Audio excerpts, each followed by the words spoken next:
Capítulo 22. Santo Antônio, patrono das coisas perdidas.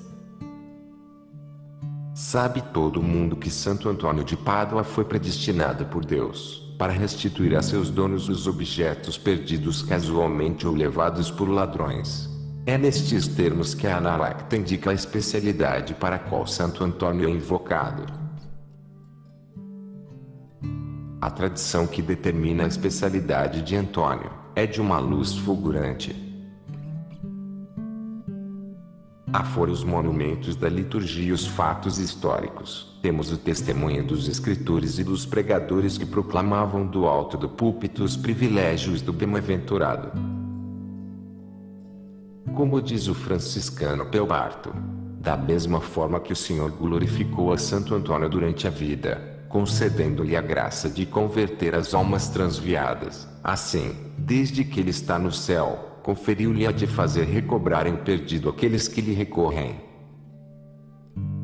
Um doutor da Universidade de Paris, Guilherme Pepino, disse isto mesmo em linguagem mais oratória. Santo Antônio recebeu de Deus o privilégio das coisas perdidas, que frequentemente se recuperam por seus méritos, como eu mesmo por muitas vezes os experimentei.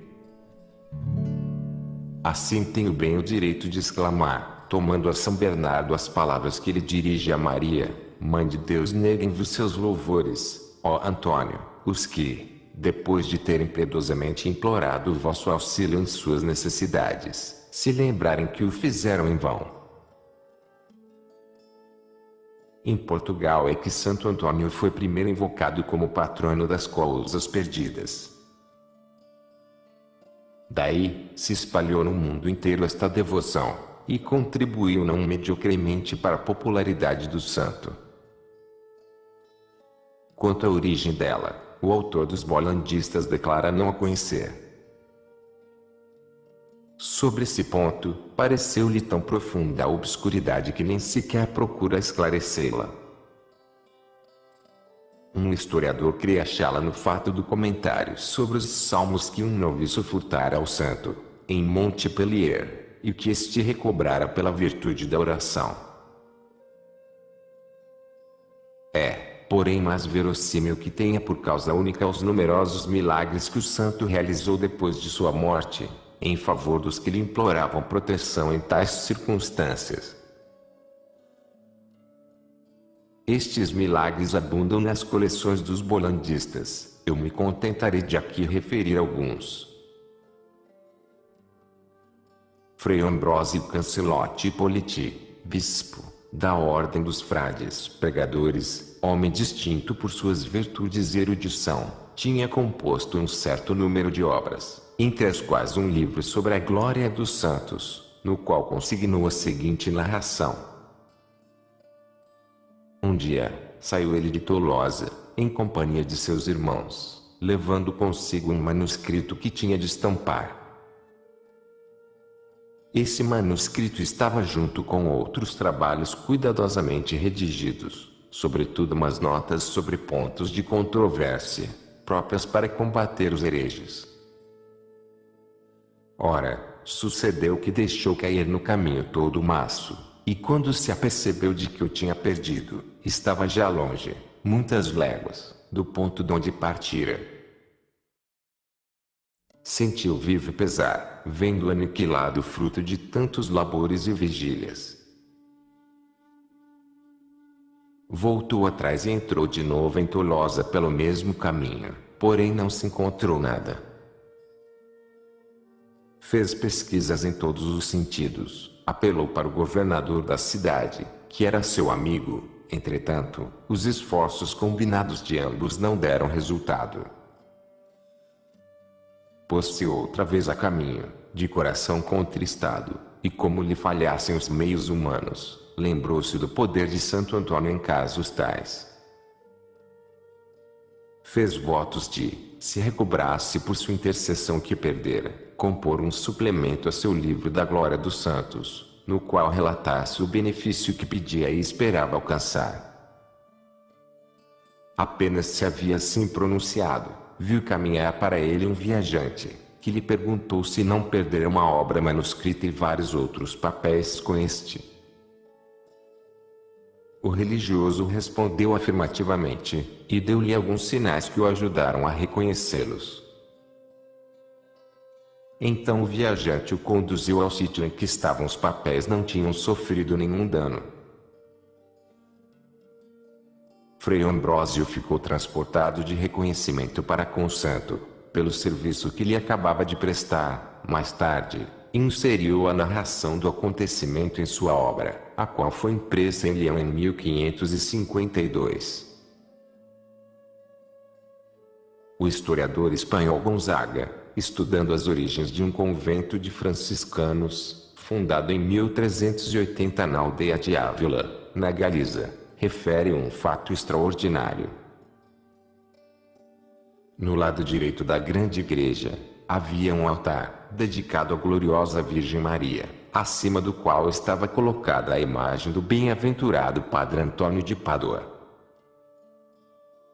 Um negociante, chamado João Afonso, homem religiosíssimo, e sua esposa Aldonça Gonzales, tinham em grande veneração esta imagem. Eles atribuíam aos méritos do santo e sua poderosa intercessão o bom êxito de tudo o que empreendiam.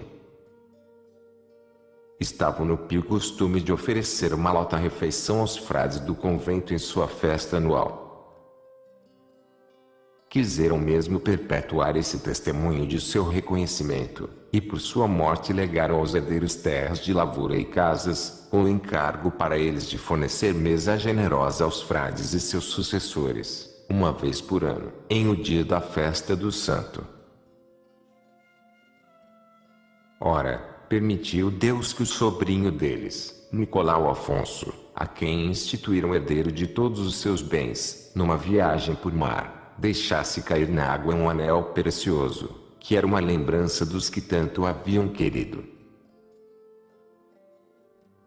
Aproximando-se nessa ocasião a festa de Santo Antônio, ele deu ordens para que se preparasse o jantar dos frades, conforme as últimas vontades de seus maiores, e encomendou a alguns pescadores um bom peixe, digno de figurar na mesa conventual. Quando trouxeram ao convento o peixe, o irmão cozinheiro abriu-lhe o ventre para o assar, mas com grande surpresa descobriu-lhe nas entranhas o anel que o benfeitor da comunidade perdera.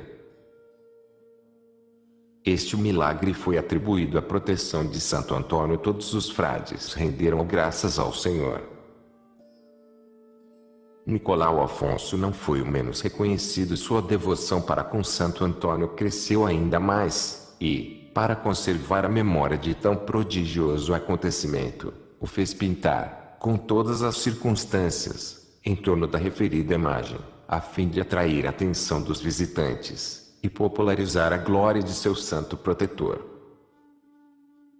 O historiador acrescenta: tudo isto é verdadeiro, e provado por testemunhas que merecem confiança. Por isso é que eu inseri em minha obra.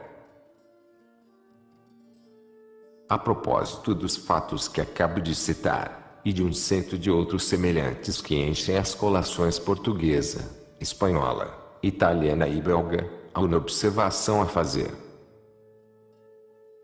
Um grandíssimo número de graças obtidas de Santo Antônio, o foram pela virtude do responso Sicoseris Miracula, etc.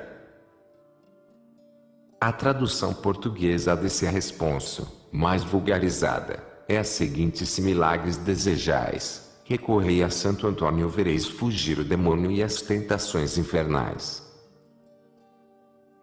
Recupera-se o perdido, rompe-se a dura prisão, e, no auge do furacão, cede o mar embravecido. Todos os males humanos se moderam, se retiram, digam aqueles que o viram, e digam-no os paduanos. Recupera-se o perdido, etc. Pela sua intercessão foge a peste, o erro, a morte, o fraco torna-se forte, e torna-se o enfermo são. Recupera-se o perdido, etc. Glória ao Pai, e ao Filho, e ao Espírito Santo. recupera-se o perdido, etc., que tem na história o nome de responso milagroso. E conservou um certo caráter sacramental, e, como as fórmulas dos 7 sacramentos produzem a graça, assim de algum modo as palavras do responso de Santo Antônio determinavam efeitos sobrenaturais nas almas e nos corpos. Dir-se-ia que o São Boaventura, tirando do coração e fazendo-o passar pelos lábios, lhe comunicaram que de prodigioso e divino. Certo é que os fiéis se serviram dele com proveito. Em Pádua, instituiu-se a novena antoniana, que, segundo os anais, tem uma origem celeste. Santo Antônio foi inumado na igreja dos franciscanos numa terça-feira, 5 dias depois de sua morte. Desde então a terça-feira foi o dia preferido pela piedade pública para visitar o seu túmulo. Não tardou a formar-se devota a crença de que na terça-feira o santo concedia tudo o que se lhe pedia. Em 1617 um prodígio deu a esta devoção um rápido incremento. Certa dama nobre de Bolonha, que solicitava com instância uma graça particular pela intercessão de Santo Antônio, uma noite, a orar, viu em sonho o bem-aventurado, o qual lhe disse estas palavras, que ela ouviu muito distintamente: visitai durante 9 terças-feiras a minha imagem, na igreja de São Francisco, e sereis atendida. Tendo a piedosa dama cumprido fielmente as ordens do santo, alcançou o que desejava. Os frades menores, publicando o acontecido, recomendaram com muito zelo a prática das 9 terças-feiras, que consistia em meditar uma virtude do santo e recitar o responso milagroso com o versículo e oração ordinária. Assim é que esta devoção se propagou, primeiro na Itália, e pouco a pouco em toda a cristandade. A piedade dos fiéis, no decorrer do tempo, elevou de 9 a 13 terças-feiras esta prática, em memória do 13 de junho, dia que morreu o santo. Forçado a limitar-me, aqui só darei como que simples amostra das maravilhas obtidas pela recitação do responso milagroso. Ora, é um rico burguês de Alcazar, que vem achar de novo um anel de alto preço que deixara cair numa cisterna profunda. Ora, é um negociante, que em viagem marítima perde uma bolsa cheia de ouro, que alguns pescadores colhem em suas redes. Aqui, é um pobre frade capuchinho, aflito por se ter sumido uma conta de seu terço a que estão ligadas muitas indulgências, e que tem a fortuna de ver que lhe atrás uma formiga. Ali, é outro irmão leigo, que, tendo deixado seu sinete cair num poço, vai tomar na capela uma pequena imagem de Santo Antônio que mete na água na ponta da respectiva corda, e que sobe depois em triunfo, trazendo na mão o sinete desejado. Em Nagasaki, é um menino de 3 anos que os pais consternados encontram em espessas prenhas. Em Louvain, é um doutor em teologia que se reempossa de umas importantíssimas notas. Em Bruxelas, um distinto advogado vem a descobrir o paradeiro de um arrazoado de defesa que lhe havia custado grande trabalho. Milagres tão numerosos, tão brilhantes, e firmados em graves testemunhos, explicam suficientemente a força da traição em favor da especialidade de Santo Antônio, que poderíamos chamar a sua característica moral. Depois de mais de 6 séculos, ainda em toda a Igreja Católica, se invoca a Santo Antônio como patrono das coisas perdidas. Não há cristão que não saiba, mesmo dos menos devotos, não há um que, em necessidade, não lhe tenha recorrido nos casos sérios. Os que não creem nisto, conhecem-no todavia, chamando-o superstição, e, relatando-a, contribuem a seu modo para entretê-la nos espíritos. Eles são assim uns propagadores involuntários da glória do servo de Deus. Não há nenhuma fraqueza de espírito a impedir aos santos aquilo que os homens não nos poderiam dar. Não devemos corar de imitar na fé a nossos pais. A confiança deles foi recompensada, desde este mundo, com magníficos milagres. O braço de Deus não se encurtou, nem Santo Antônio passou a reserva. De nós depende receber dele os mesmos benefícios, se quisermos empregar iguais meios. A propósito do patrocínio de Santo Antônio sobre as coisas perdidas, não se deve circunscrever por demais o campo em que ele se exerce. A leitura dos fatos referidos pelos historiadores faz supor que se trata só de coisas materiais subtraídas a seus donos. Na realidade, os fatos deste gênero são os mais frequentes, porque os anais dos santos, como os dos povos, se compõem principalmente de acontecimentos sensíveis, que se podem demonstrar, e que soem impressionar mais os espíritos. Seria, porém, deprimir a ação de Santo Antônio, e favonear a devoção dos interesses grosseiros, prender-se a uma tal interpretação.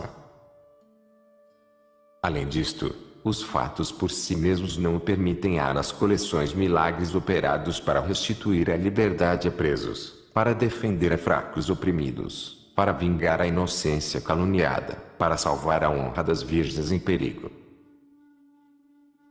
A ordem moral, portanto, faz parte do domínio de Santo Antônio. Sua especialidade é elástica, e entende-se a necessidades nossas de uma ordem mais elevada.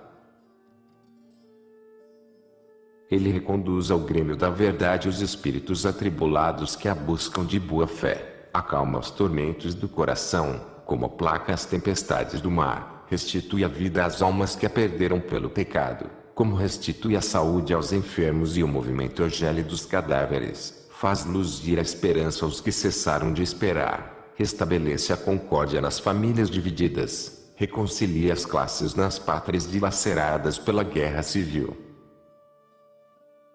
Todos estes bens devem inscrever-se entre as coisas que se podem perder, e que importa recobrar. Perdem-se tão facilmente eles. Com tanto custo se recuperam. Não é demais um protetor como o grande Santo Antônio, para nos valer no meio de tais provações. Lembremo-nos então dele, para ele soltemos o nosso grito de alarma, e esperemos o seu socorro com plena confiança. A tanto nos anima a história, e até nos obriga.